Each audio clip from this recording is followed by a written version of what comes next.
ہم نے دیکھا نا یوٹیوب پہ، پتہ نہیں دلی سے پیدل جا رہے ہیں حج کرنے کے لیے، نبی صلی اللہ علیہ وسلم کو اطلاع ملی نا کہ ایک پیدل حج کرنے جا رہا ہے کوئی، منت مانی ہوئی اور طاقت بھی نہیں تھی، آپ نے فرمایا اللہ کو اس کی ضرورت نہیں ہے کہ تم اپنے آپ کو اس مصیبت میں ڈالو۔ قرآن کہتا ہے الذین ضل سعیہم فی الحیاۃ الدنیا وہم یحسبون انہم یحسنون صنعا۔ قرآن کے الفاظ ہیں بھائی،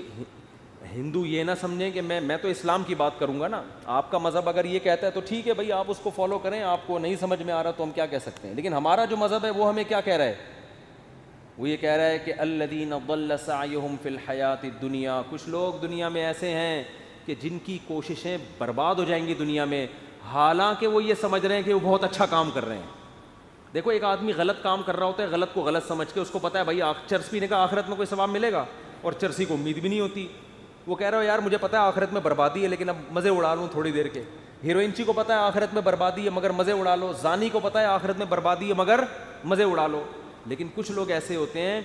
جو بڑی محنت کر رہے ہوتے ہیں، اپنی حلال خواہشات کو بھی قربان کر رہے ہوتے ہیں، اور وہ سمجھ رہے ہوتے ہیں آخرت میں مل جائے گا بدلہ۔ اللہ کہتے ہیں نہ دنیا میں ملے گا اور نہ آخرت،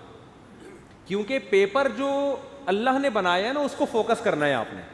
پیپر فزکس کا ہے اور آپ ریاضی کے مشکل ترین سوالات لے کے بیٹھ گئے، اور جو فزکس کا آسان سوال تھا اس کا آپ اس کو حل نہیں کر رہے۔ کیمسٹری کا آسان سوال تھا پانی کا فارمولا کیا ہے، ہائیڈروجن ڈائی آکسائڈ ہے نا، یہ بہت آسان تھا، آپ کہہ رہے تو بہت آسان ہے یار یہ نہیں حل کرتا مجھے اصل میں ایک فزکس کا ایک بڑی پیچیدہ ایکویشن ہے اس کو میں حل کر سکتا ہوں، اس کو بیٹھ کے آپ نے حل کرنا شروع کر دیا۔ عقل مند کہے گا بھائی تیرے سے جو پوچھا گیا ہے اس کو تو فوکس کر، جو سوال پوچھا نہیں جا رہا اس کا جواب کیوں دے رہا ہے۔ اب آپ جواب میں یہ کہیں یار دیکھو میری اتنی محنت کر کے میں نے فزکس کی اس ایکویشن کو حل کیا ہے، میں یہ سوچ بھی نہیں سکتا کہ ممتحن اور ایگزامینر میری اس محنت کو ضائع کر دے، یقیناً 100 نمبر دے گا۔ اس سے کیا ہے 100 نمبر تجھے ہائیڈروجن ڈائی آکسائڈ لکھ دیتا مل جاتا ہے، آپ کے اتنے آسان سوال کے 100 نمبر نہیں ہو سکتے۔ یہ دلیل صحیح ہوگی؟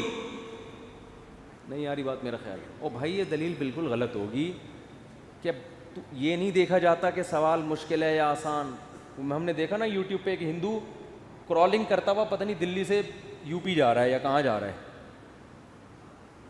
لیٹ کے کہہ رہا ہے بھائی یہ پتہ نہیں کون سے بھگوان ہے جس کی روح خوش ہو جائے گی اس سے۔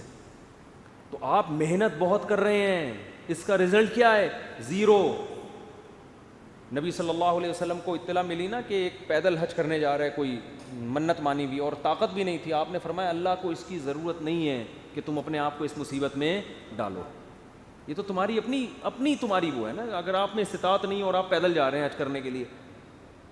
تو یہ وہ چیزیں جو آپ نے اپنے اوپر لازم کر لی ہیں۔ تبھی قرآن کہہ رہا ہے لا تحرموا طیبات ما احل اللہ لکم، جو پاکیزہ چیزیں اللہ نے حلال کر دی ان کو حرام مت کرو، اپنے اوپر خامخواہ کی پابندیاں مت لگاؤ۔ ان پابندیوں سے تم تو ڈپریشن میں جا سکتے ہو، صحت برباد کر سکتے ہو،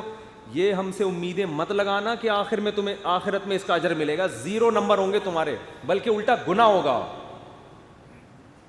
تو میں ان سے کہہ رہا تھا بھائی تم شادی کر لیتے، بیوی بچے ہوتے، تمہاری ڈیزائرز پوری ہوتی ہیں، صحت اچھی ہوتی، تمہیں اولاد ملتی، اولاد کے تو دیکھ کے انسان کی بانچیں کھل جاتی ہیں، لیکن مہاراج کا اپنا نظریہ، وہ اپنی سوچ، بہرحال